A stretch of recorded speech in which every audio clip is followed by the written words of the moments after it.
ვინ მიიღებს 2025 წლის თვითმმართველობის არჩევნებში მონაწილეობას, ეს არის კითხვა, რომელიც უფრო და უფრო აქტუალური ხდება. არჩევნებამდე 7 თვე რჩება. ამ დროისთვის არსებული ინფორმაციით, ოპოზიციური პოლიტიკური სუბიექტების დიდი ნაწილი არჩევნებში მონაწილეობას ამ ეტაპზე არ აპირებს. პოლიტიკური პარტიების გეგმები და არგუმენტები შოთიკო სადაღაშვილმა მოისმინა, ის ახლა ღია ეთერში შემოგვიერთდება. ირმა, თვითმმართველობის არჩევნების თარიღის დასახელებიდან დღემდე შეიძლება ითქვას, რომ სახელმწიფო და ოპოზიციურ პოლიტიკურ პარტიებს დიდი დააპირისპირება აქვთ.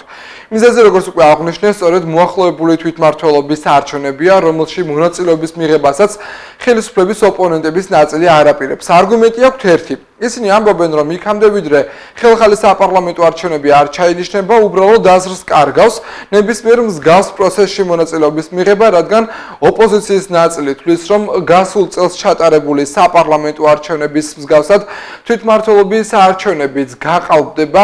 ოპოზიციის ეს არგუმენტი არადამაჯერებლად ჟღერს მმართველი პარტიისთვის.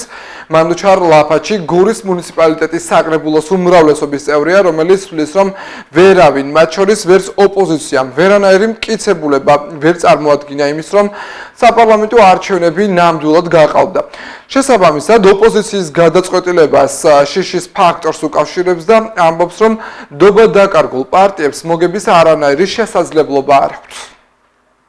როგორც ვიცით, უკვე გამოცხადდა თვითმმართველობის არჩევნების შესახებ მიმდინარე წელს, თუმცა თარიღი არ არის მითითებული, მაგრამ ამ თვითმმართველობის არჩევნებს იმ შემთხვევაში ექნებოდა აზრი მხოლოდ თუ ის დაინიშნებოდა ხელახალ საპარლამენტო არჩევნებთან ერთად, წინააღმდეგ შემთხვევაში ეს არის მორიგი გაყალბებული, მორიგი ფორმალური არჩევნები ამ ხელისუფლების პირობებში და ამ ხელისუფლების პირობებში ნებისმიერ არჩევნებს გარდა ხელახალი საპარლამენტო არჩევნებისა არ აქვს არანაირი აზრი, არც მასში მონაწილეობის მიღებას არ აქვს არანაირი აზრი, ეს უბრალოდ თავის აგდება იქნება ხელახალი არჩევნები ამ საპარლამენტო არჩევნების დაუნიშნაობის შემთხვევაში. 2025 წლის 4 ოქტომბრისათვის არის თვითმმართველობის არჩევნები დაანონსებული, გამოცხადებული.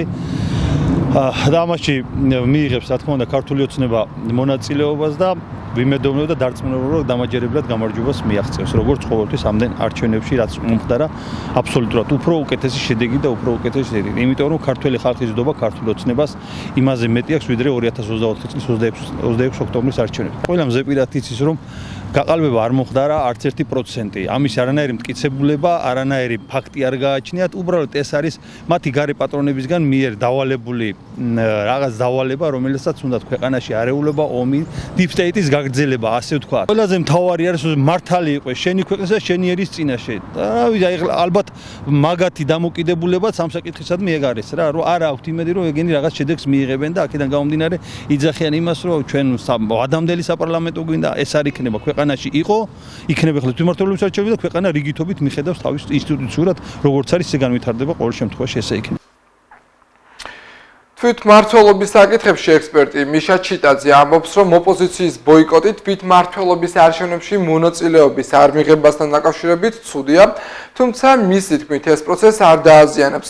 იგი საარჩევნო სისტემის ხარვეზებზე უსვამს ხაზს. ჩიტაძის კომენტარი შეგიძლიათ ღია ეთერში მოისმინოთ. რაც უფრო მეტი აქტორი იქნება წარმოდგენილი, მეტ უფრო უკეთესია, მეტ უმეტეს ამ სისტემაში, როდესაც პოლიტიკურ პარტიას გადამწყვეტი მნიშვნელობას იძენენ თვითმმართველობის მუშაობაში და ეს ჩემი აზრით არანორმალურია და არ არის კარგი, იმიტომ რომ თვითმმართველობა თავისი ბუნებით არის სერვისის მიმწოდებელი და პოლიტიკა ძალიან ცოტა რამაში არის თუ შეიძლება იყოს ამდენად რახან ესეთი სისტემა გვაქვს, ჯობია რომ მრავალპარტიული იყოს.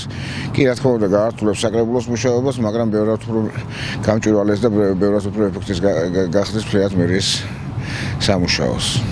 აი, ოპოზიციის გარკვეული ნაწილი თუმცა არ აპირებს, რომ მიიღოს მონაწილეობა ამ არჩევნებში, დააზარალებს თუ არა ხელმი პროცესს. მე ჭირდება რომ დააზარალოს, იმიტომ რომ სისტემა იმდენად არაეფექტური და იმდენად დაუხვეწავია, რომ თქვა აქ აქტივობას იმხელა მნიშვნელობა არ აქვს, თუმცა კარგი იქნებოდა რომ თქვა მრავალპარტიული ყოფილიყო წარმომადგენლობა, თორემ მივიღებთ ისევ იმას, რაც ახლა ქალაქოვი გვაქვს, იგივე ქალაქოვი გვექნება მერეც. თვითმმართველობის საარჩევნები, როგორც უკვე ცნობილია, 4 ოქტომბერს გაიმართება, წინ დიდი დროა, თუმცა გამოცხადებული პოზიცია ამასთან დაკავშირებით ოპოზიციური პარტიების უმრავლესობას უკვე დაფიქსირებული აქვს. ამ არჩევნებში მონაწილეობას მიიღებს გირჩი და ხალხის ზალა, რაც შეეხება სხვა პოლიტიკურ სუბიექტებს, მათი პოზიცია სავარაუდოდ მალე გახდება ცნობილი.